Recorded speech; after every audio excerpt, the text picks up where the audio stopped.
Intensidade de luz. Então, as variáveis da penetração do feixe de luz na superfície da resina são os fatores relacionados ao feixe, ao modo de aplicação da luz e as características do material. Vamos ver alguns. A canforoquinona é utilizada como fotoiniciador pela maior parte das resinas.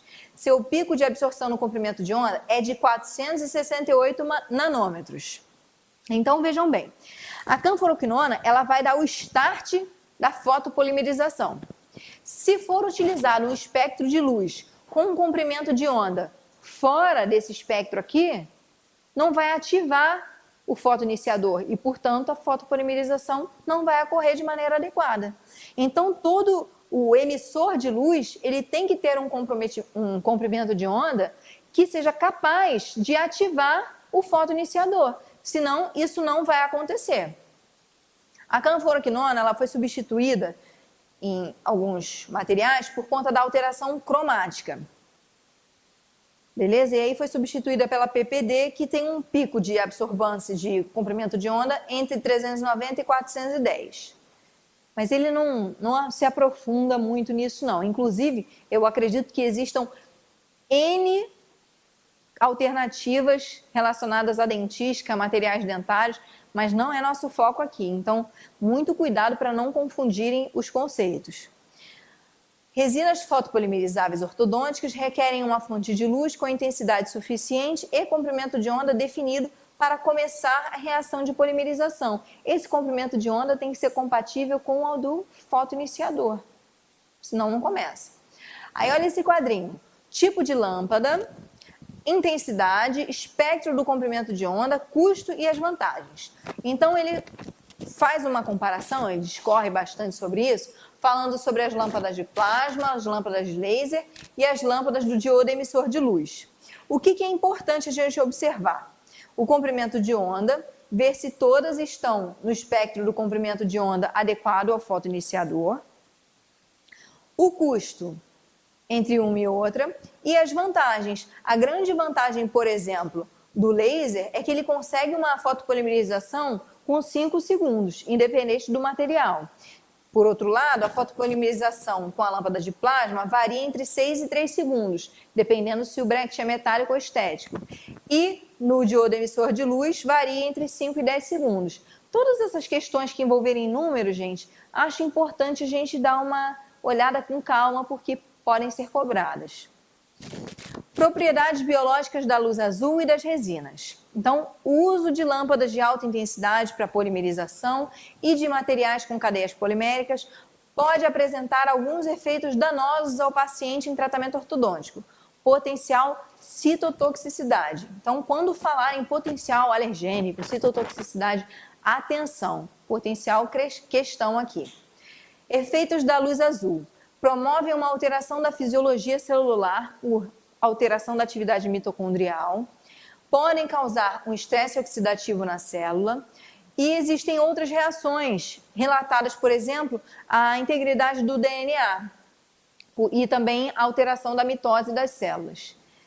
Só que assim, gente, depois que ele fala tudo isso, todos esses potenciais danos à estrutura celular, ele fala que alguns estudos que foram realizados com esses materiais num tempo equivalente ao tempo que o paciente fica exposto, não foram observados nenhum desses efeitos deletérios. Aí não cabe a nós julgar, não é? Prossigamos. Desgaste das resinas. Então você está lá, vai remover o aparelho do paciente, precisa remover a superfície adesiva desse dente. Quando você vai remover, você tem uma intensa produção de aerossol. Essa intensa produção de aerossol ela é muito complicada, porque pode trazer para você, que está submetido àquele aerossol todo, ou para o seu paciente, uma complicação respiratória, porque as partículas que são derivadas nesse processo, elas têm um diâmetro compatível com os alvéolos pulmonares, e aí podem causar complicações respiratórias caso tenham um contato com os alvéolos pulmonares desse paciente. Dessa pessoa, que pode ser tanto o dentista quanto o paciente. Ação estrogênica. Aqui, lembra que nós falamos sobre BGMA, né? Essa ação potencial de interrupção hormonal das partículas deriva da composição por BGMA, que vai compor o bisfenol A, que vai ter um potencial de estrogenicidade, que é uma alteração da relação hormonal. Beleza? Conclusões sobre o uso de diferentes adesivos fotoiniciadores e fontes de luz. A fonte de luz e o adesivo devem ser compatíveis. Lembra? Isso aqui tem a ver com comprimento de onda. As luzes halógenas convencionais, elas apresentam menos geração de calor, mas têm um tempo maior de polimerização do que as novas fontes de luz. Tanto que lá no quadrinho que está aí na apostila, nem foi falado sobre luz halógena convencional, porque elas têm um tempo de polimerização maior que as novas fontes de luz. As luzes de arco de plasma têm um menor tempo de polimerização, mas são caras e também geram calor. Os diodos emissores de luz são pequenos, silenciosos, não possuem fio e produzem calor mínimo comparado às lâmpadas halógenas convencionais. Termos para controle da posição da raiz, através de 2 pontos de contato. Aqui a gente vai falar sobre centro de resistência, momento, centro de rotação. Então, falando sobre a parte física, o centro de resistência é o ponto localizado na metade da distância entre a crista óssea e o ápice radicular. Então, vamos lá. O centro de resistência, ele muda de um dente para o outro? Será que muda? O que vocês acham? Acha que muda, né? Então, aqui a gente tem um dente A.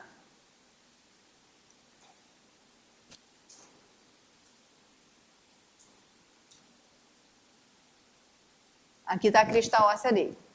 E aqui a gente tem um dente B.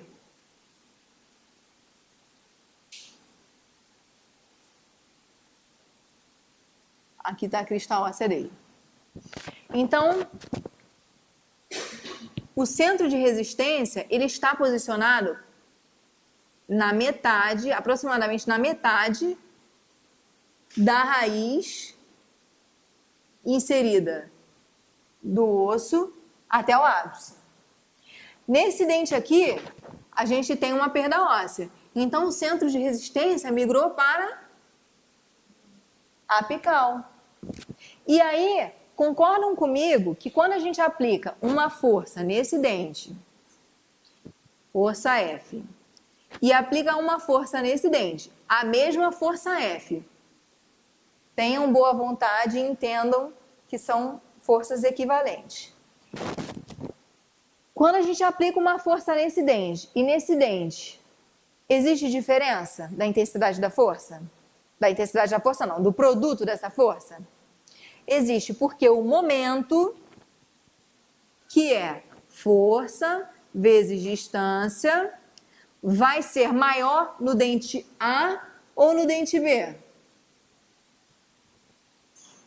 A aplicação da força foi aqui, nesse ponto, mesmo ponto. Então, a gente tem uma distância que é x no dente A. E a gente tem uma distância que é x mais 10 no dente B. Quem vai ter maior momento? B.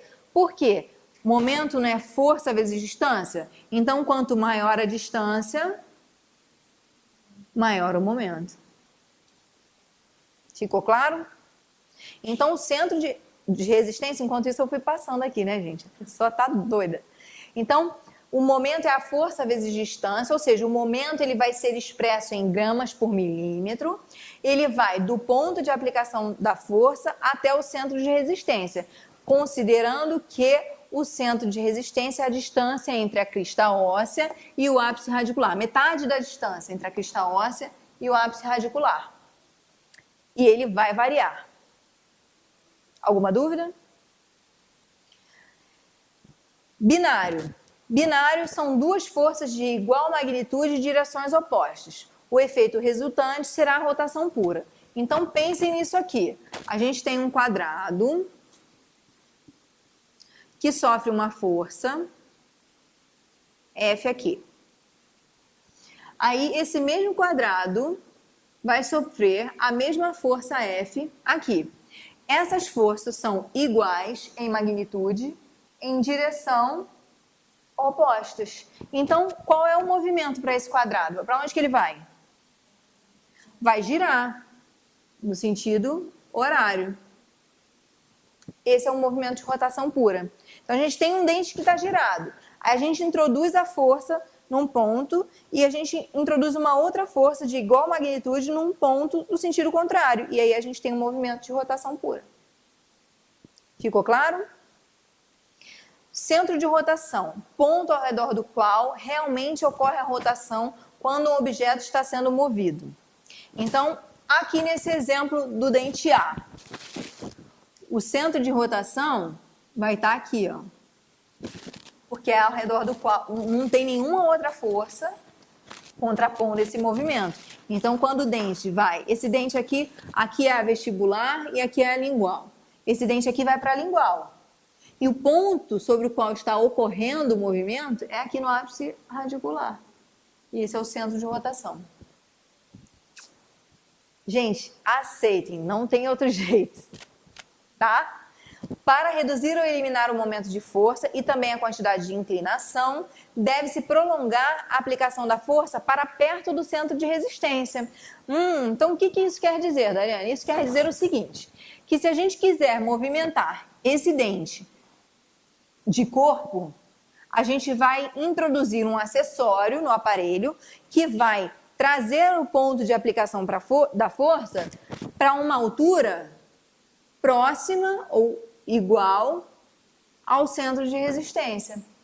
Então, quando a gente quer fazer uma retração anterior, sem que haja um momento de intrusão ou de extrusão, o que a gente vai fazer? Vai colocar ganchos.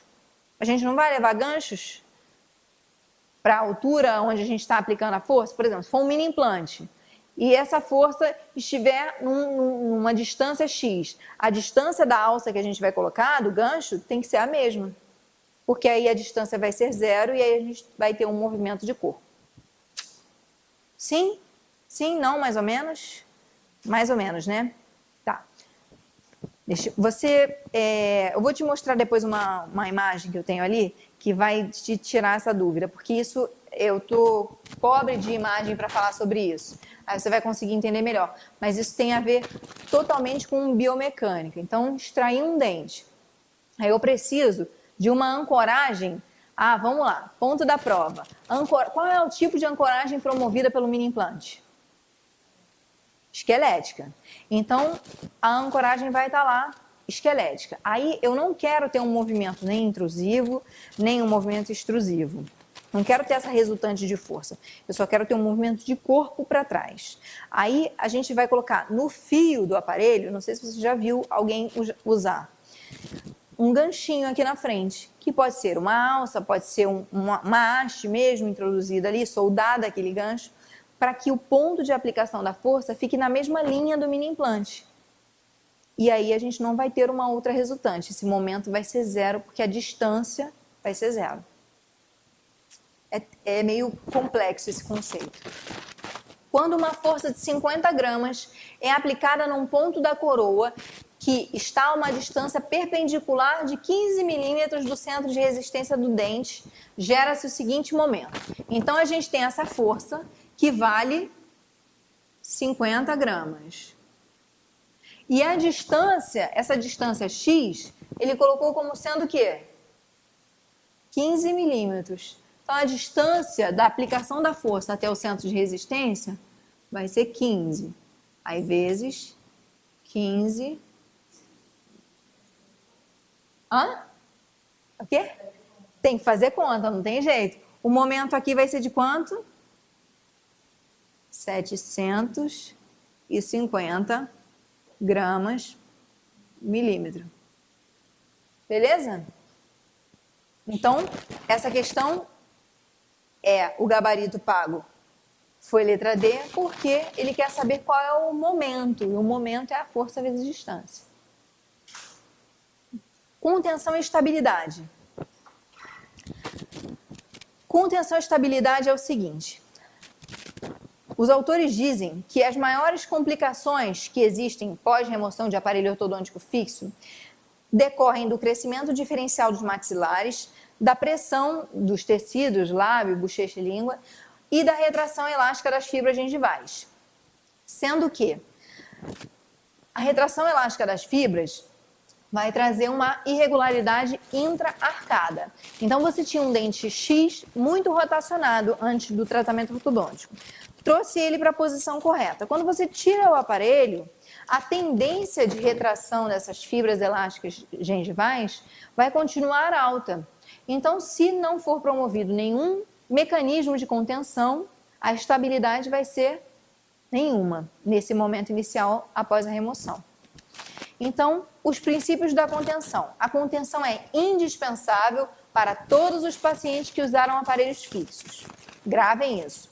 Ela é indicada para uso integral nos primeiros 3 a 4 meses, sendo indicada a remoção no momento em que o paciente se alimenta. Alguém sabe por quê? A gente fala para o paciente assim, usa direto nesse primeiro período, de 3 a 4 meses, mas tira para comer. Alguém sabe por que a gente fala tira para comer? Exatamente. Então, essa remodelação alveolar, ela acontece quando existe um posicionamento dentário natural. E nada melhor do que as forças fisiológicas para promoverem essa remodelação alveolar. Então, por isso que é recomendado tirar durante a alimentação. As contenções devem ser mantidas como uso parcial por pelo menos 12 meses, a fim de permitir tempo adequado à remodelação dos tecidos gengivais. Se o paciente ainda estiver em crescimento, deve-se estender o uso da contenção até que o paciente pare de crescer expressivamente. Então, você vai dizer para o seu paciente assim, use sua contenção por 3 a 4 meses de uso contínuo, só vai tirar para comer. E vai utilizar num período de horas menor por dia, por pelo menos 12 meses, se não estiver em crescimento, porque se estiver crescendo, é indicado até que o crescimento pare de se expressar de maneira significativa. Em 4 a 6 meses, e por que esse período? É do nada? De 4 a 6 meses, 12 meses? Não. Então, as fibras colágenas gengivais, elas completaram a sua reorganização num período que varia entre 4 e 6 meses. Mas as elásticas transeptais, elas se remodelam muito lentamente. Então, se o paciente parar de usar o aparelho de contenção nesse período após 6 meses, ele pode ter sim uma recidiva uma recidiva dentária. E a secção dessas fibras ao redor dos dentes, pense naquele exemplo do dente rotacionado. O ideal é indicado para minimizar a chance de recidiva, fazer uma secção dessas fibras no momento em que vai ser removido o aparelho ou imediatamente depois. Por quê? É para tentar minimizar a ação dessas fibras transeptais. Ok? Como faria essa secção? Um bisturi. Insere ali, é um procedimento cirúrgico. Anestesia, insere bisturi ali e rompe, promove esse rompimento das fibras. Normalmente não é o ortodontista que faz, normalmente é um periodontista que faz esse procedimento. Mas é um mecanismo indicado como forma de garantir a estabilidade. Garantir não, mas aumentar a estabilidade. Principalmente em casos de rotação extrema, não é qualquer rotação, dentes muito rotacionados. Contenção fixa, indicações principais: manutenção do alinhamento dos incisivos inferiores, evitar a recidiva de diastema interincisivos superiores, assegurar espaço protético. Então, você tem lá um paciente que você readequou o espaço edêntulo dele do 26 para que ele faça um implante ali. Mas por N motivos ele não fez no transtratamento ortodôntico. E aí você precisa tirar aquele aparelho ortodôntico. Então é indicada uma contenção fixa para assegurar esse diâmetro mesiodistal interdentário para que ele possa fazer o implante dentário quando ele achar conveniente. Manter fechados os espaços de extrações. Em alguns casos de extração de premolar inferior, essa barra fixa da contenção pode se estender até o segundo premolar inferior, para evitar uma recidiva uma reabertura de diastema nessa região. A objeção principal a qualquer contenção fixa se refere à dificuldade de higienização.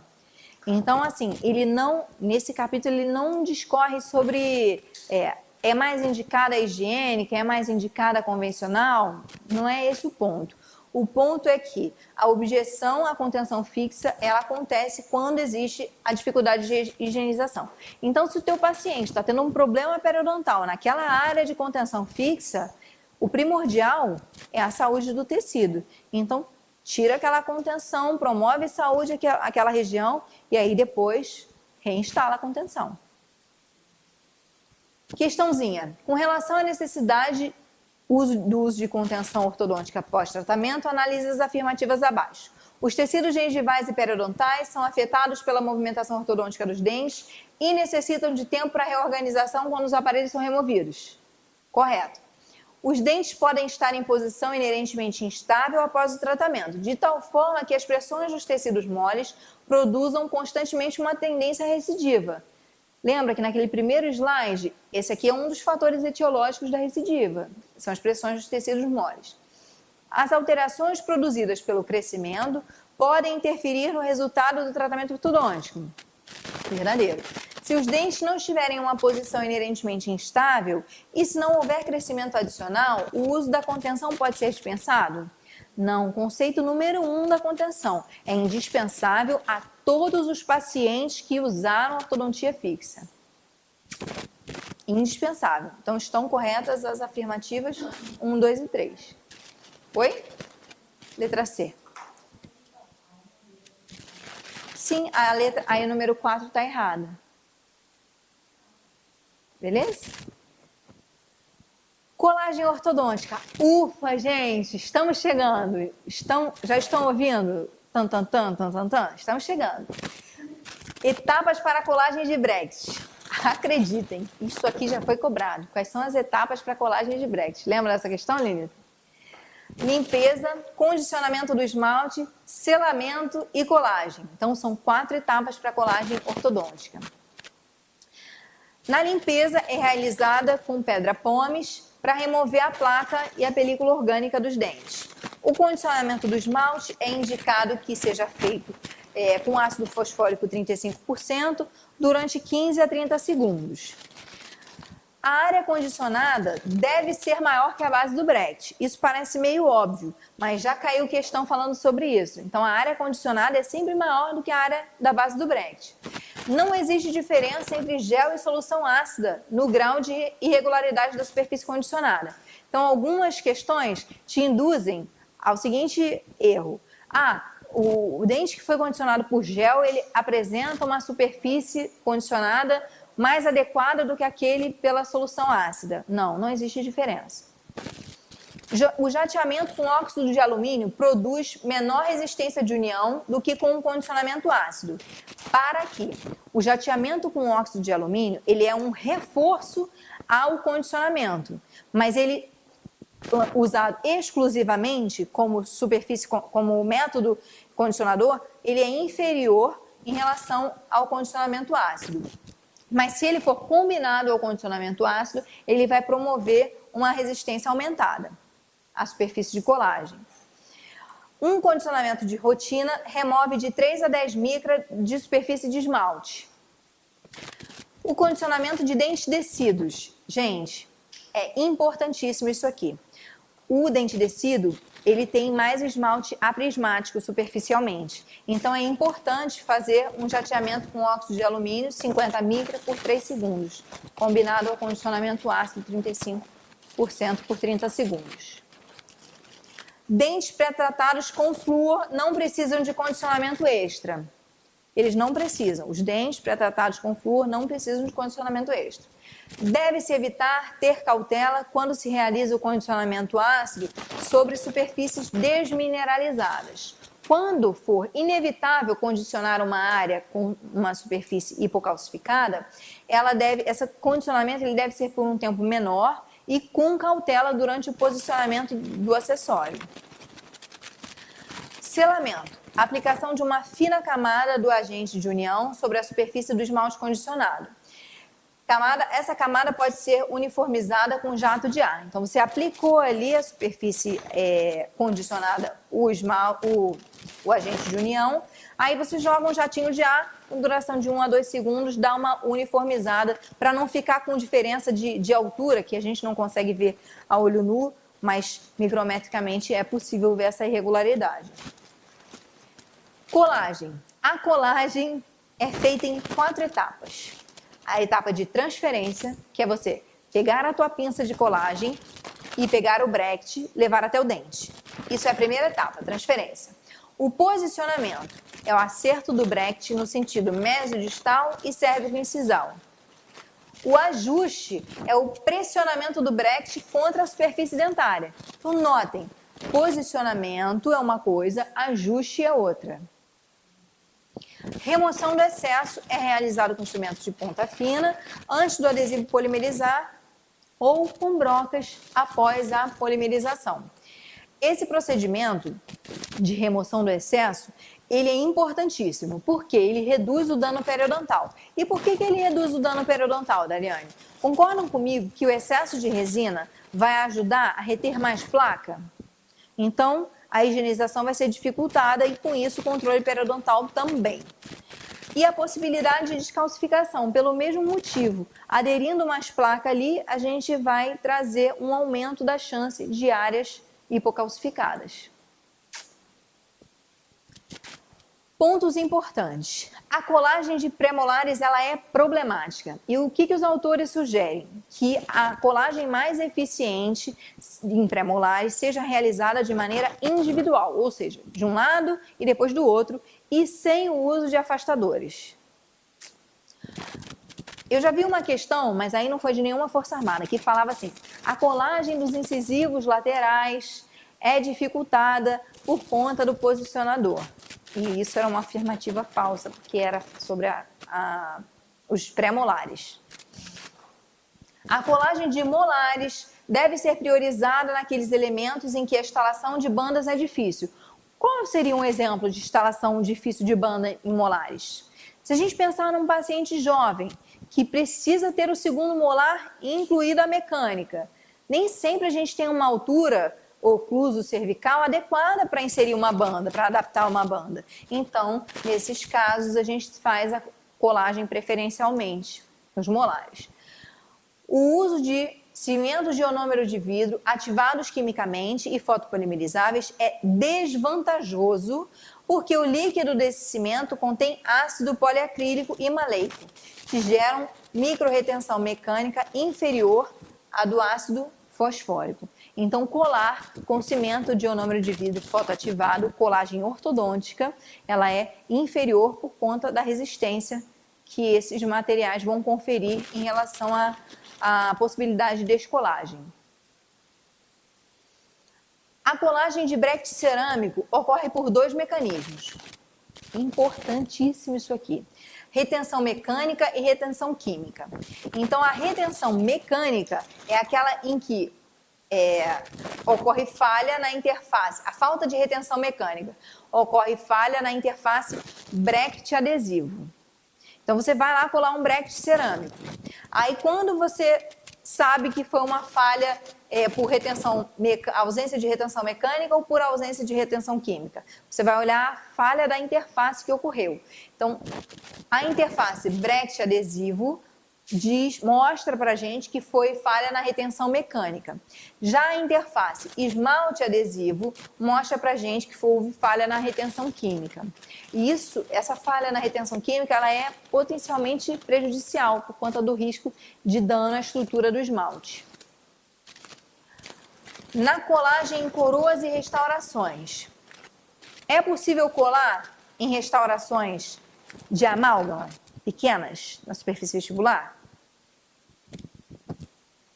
Então, os autores dizem que se houver um preparo da superfície com jateamento de óxido de alumínio, pode sim serem colados acessórios nessas superfícies.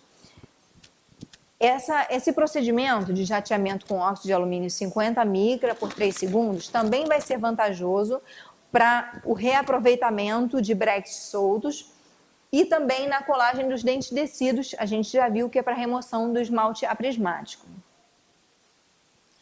Na colagem da porcelana, o condicionador da superfície mais comum é o ácido fluorídrico a 9,6% na forma de gel por 2 minutos. Griffin, caiu na prova isso aqui. Qual o tipo do ácido mais comum utilizado na colagem de porcelanas? Então, é o ácido fluorídrico 9,6%. Não sei por que quando eu fiz essa questão, na época que eu fiz a prova, eu cismei que era 10%. E aí eu fiquei brigando com a prova, falei, poxa, mas não é 10%? Aí marquei 9,6%, mas assim, contrariada, né? Ainda bem que eu marquei e parei de teimar com a prova. Acertei a questão, mas isso aqui já foi cobrado. Na colagem e restaurações de amálgama, criar micro-retenções com óxido de alumínio 50 micra durante 3 segundos. Então, para os autores, é super possível, desde que seja feito esse reforço na superfície dentária. A sequência mais comum para colagem em superfície de porcelana. Gente, isso aqui, ó, para e dá uma gravada.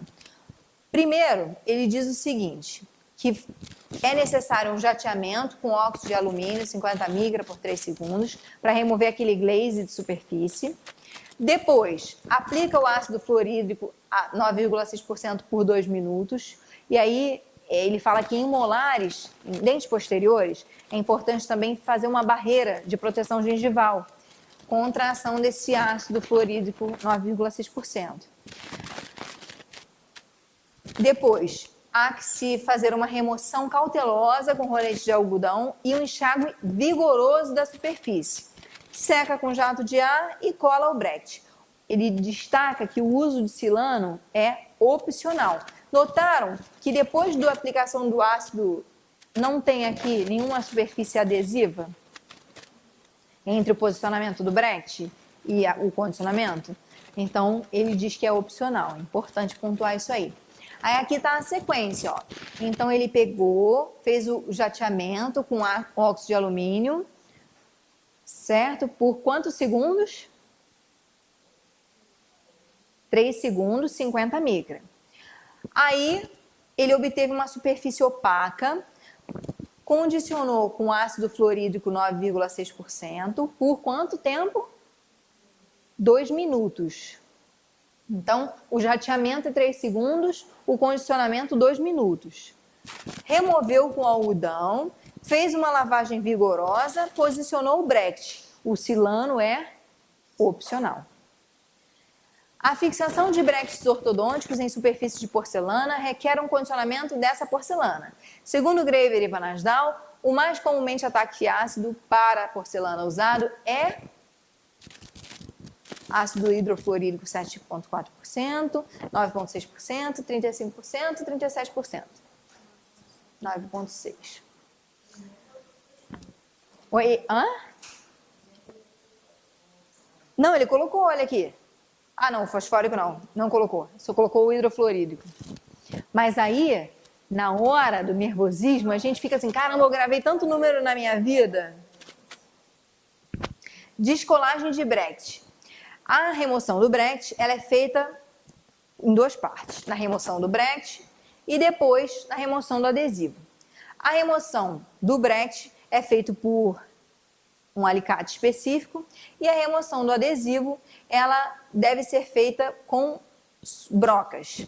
Aí aqui ele fala sobre a influência sobre o esmalte dos diferentes instrumentos de descolagem, aqui especificamente na remoção do adesivo. Então a primeira opção são as brocas de tungstênio com rotação de 25.000 RPM, que vão promover uma perda do esmalte de 10 a 25 micra. Percebam, lá no início ele falou que o condicionamento na colagem produzia uma remoção de esmalte a partir de 3 micra. Quando ele fala de remoção da superfície adesiva, ele já fala que a perda de esmalte é entre 10 e 25. A última opção são as brocas diamantadas. Então é importante saber que aqui está em ordem decrescente. Então, em ordem decrescente de indicação de instrumentos para remoção, do mais indicado para o menos indicado, passando por disco de lixa de granulação fina e disco de lixa de granulação média com roda de borracha verde. Notem que esses dois últimos, eles, por razões óbvias que nós conhecemos, eles vão promover uma maior perda da estrutura do esmalte dentário. Então, são opções menos indicadas. Reversão da descalcificação. A descalcificação, ele relata como sendo um dano iatrogênico, ou seja, nós promovemos esse dano. Sugere a necessidade de programas de prevenção com flúor, como instruções de higiene oral, aplicação tópica de flúor, reforço do controle de placa. As manchas brancas são estabelecidas quando a capacidade remineralizadora dos fluidos orais se esgota. Então, aquele dente fica tão submetido ao processo de desrê com tanta frequência que chega um momento que a saliva não consegue mais promover essa solução tampão e ação remineralizadora. A técnica de microabrasão é eficaz na remoção dessas manchas. E aí ele diz o seguinte, que na microabrasão é feito um isolamento da gengiva, depois é aplicado um gel abrasivo. Esse gel é composto por glicerina, ácido fosfórico 18%, pedra pómez de granulação fina, e esse gel é aplicado com escova elétrica de 3 a 5 minutos. Arte do surrealismo, é o que está escrito lá. E depois que você faz essa aplicação, você lava vigorosamente por 1 minuto. Essa técnica pode ser repetida de 2 a 3 vezes por semana, dependendo da gravidade da descalcificação. Gente, obrigada por terem compartilhado comigo essa aula, que é punk, chapa Weibull, é difícil pra caramba assistir sobre esses temas.